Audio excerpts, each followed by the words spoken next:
नमस्कार दोस्तों, मैं हूं आदर्श और आज है 4 अप्रैल 2024। चैत्र माह की कृष्ण पक्ष की दशमी तिथि। क्या है आज 4 अप्रैल का इतिहास? आज ही के दिन यानी 4 अप्रैल 1949 में उत्तरी अटलांटिक सैन्य संगठन नाटो की स्थापना हुई थी। उत्तरी अटलांटिक संधि संगठन नाटो का मुख्य उद्देश्य अपने सदस्यों की सामूहिक सुरक्षा सुनिश्चित करना है। नाटो का मूल लक्ष्य राजनीतिक और सैन्य तरीकों से मित्र राष्ट्रों की स्वतंत्रता और सुरक्षा की रक्षा करना है। नाटो के 3 मुख्य कार्य हैं: निवारण और रक्षा, संकट की रोकथाम और प्रबंधन, सहकारी सुरक्षा। तो चलिए, ये था आज के दिन का इतिहास और अब खबरों की ओर आगे बढ़ते हैं। आईपीएल 2024 में कोलकाता की लगातार तीसरी जीत। दिल्ली को 106 रन से हराया। नरेन अंगक्रश की 50, वरुण वैभव को 3 wicket. Kolkata night Riders KKR ने इंडियन प्रीमियर लीग 2024 आईपीएल में लगातार तीसरी जीत हासिल की है। टीम ने मौजूदा सीजन में 16वें मुकाबले में दिल्ली कैपिटल्स डीसी को 106 रन से हराया है। इस लीग में केकेआर ने डीसी को 3 साल बाद हराया। टीम को आखिरी जीत 2021 में मिली थी। विशाखापट्टनम में doctor YS Rajasekhara Reddy cricketer stadium में बुधवार को कोलकाता ने टॉस जीतकर बैटिंग करते हुए 20 ओवर में 7 विकेट पर 272 रन बनाए। टीम ने आईपीएल का दूसरा सबसे बड़ा स्कोर बनाया है। यह कोलकाता का इस लीग में सबसे बड़ा स्कोर है। जवाबी पारी में दिल्ली की टीम ने 17.2 ओवर में 166 रन पर ऑल आउट हो गई। संजय सिंह 6 महीने बाद तिहाड़ जेल से रिहा। आप बोली, आंदोलन को कोख से जन्मी है संजय सिंह, किसी से डरने वाले नहीं। आम आदमी पार्टी आप के राज्यसभा सांसद संजय सिंह ने 6 महीने बाद आज रात 8:15 में तिहाड़ जेल से जमानत से रिहा हो गए।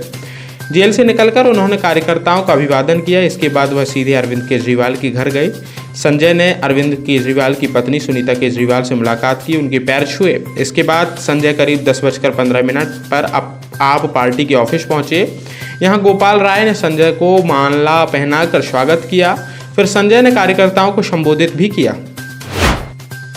केजरीवाल की गिरफ्तारी रिमांड पर फैसला हुआ सुरक्षित। ईडी ने हाईकोर्ट से कहा, अंधेरे में तीर नहीं चलाया।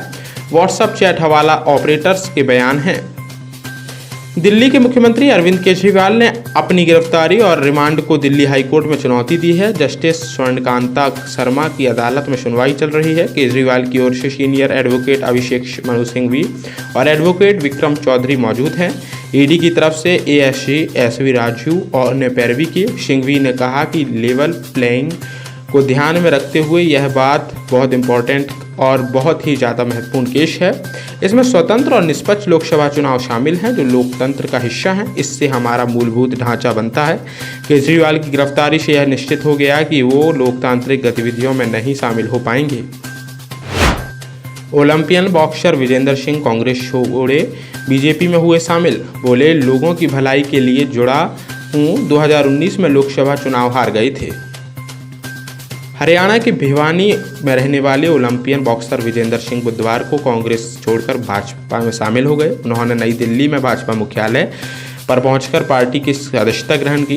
विजेंद्र 2019 में पार्टी में शामिल हुए थे। पार्टी ने उन्हें साउथ दिल्ली में लोकसभा चुनाव में उम्मीदवार बनाया था, लेकिन वे हार गए हैं। राहुल गांधी ने वायनाड से नामांकन भरा। प्रियंका के साथ 1 घंटे किया रोड शो। दिल्ली में खड़गे ने घर घर गारंटी कैंपेन लॉन्च किया।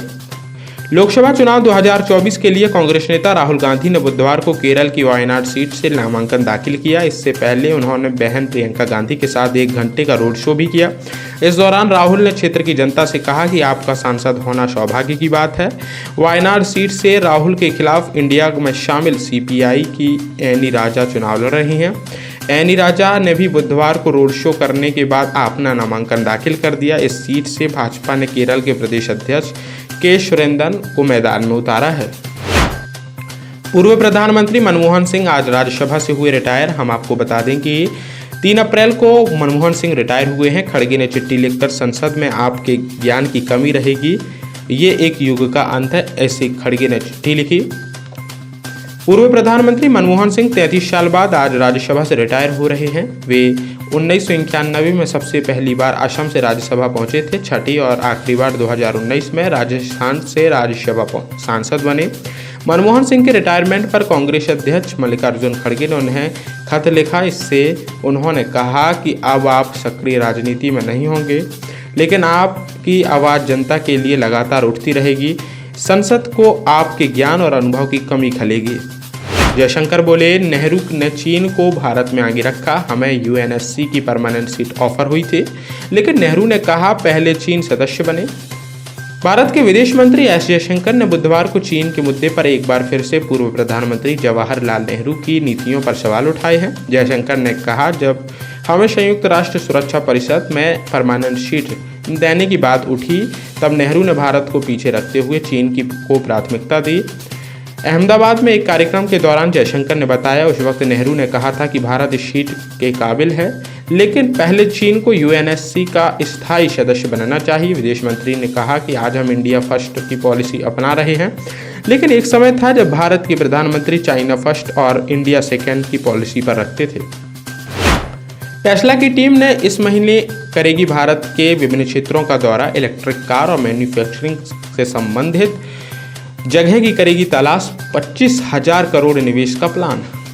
इलेक्ट्रिक व्हीकल बनाने वाली एलन मस्क की कंपनी टेस्ला इस महीने भारत में एक टीम भेजेगी, जो देश में 2 से 3 बिलियन डॉलर, 16,000 करोड़ से 25,000 करोड़ के इलेक्ट्रिक कार मैन्युफैक्चरिंग प्लांट के लिए जगह की तलाश कर रही है।